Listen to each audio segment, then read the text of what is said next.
Bonjour, bienvenue dans les petites astuces Excel d'Audrey.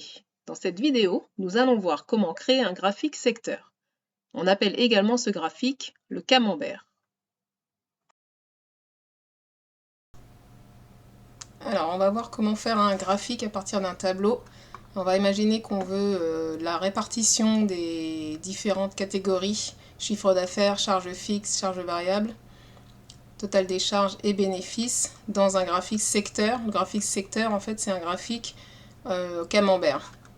Donc, en fait, déjà, quand on fait un graphique, la priorité, c'est de prendre des informations du tableau qui vont être les légendes, et des informations qui vont être les valeurs numériques. Donc là, on va prendre des informations qui ne sont pas les unes à côté des autres. Donc on va utiliser la touche CTRL. J'appuie sur la touche CTRL et je prends les valeurs numériques.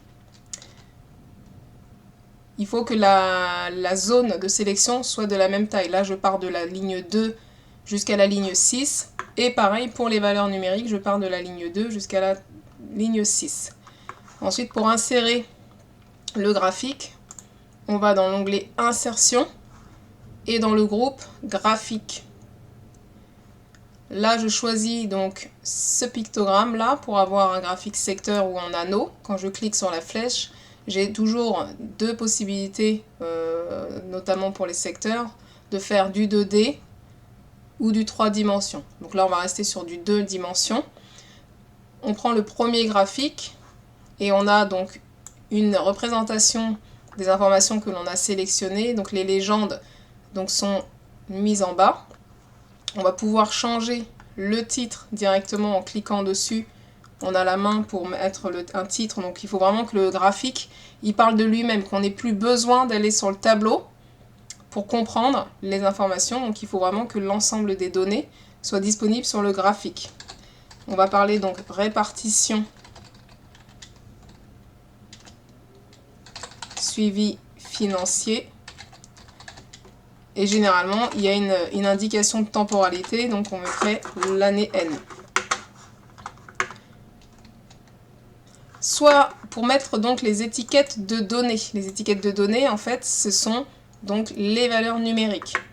Mais les valeurs numériques, nous, on veut qu'elles soient représentées en pourcentage. Donc le plus simple, en fait, pour vous simplifier la tâche, c'est d'utiliser les styles de graphique où, par exemple, on aura déjà une représentation en pourcentage des valeurs monétaires. Donc par exemple, si on prend celui-ci, on voit que du coup, les chiffres d'affaires représentent 44% voilà, du montant total quand on cumule l'ensemble des sommes.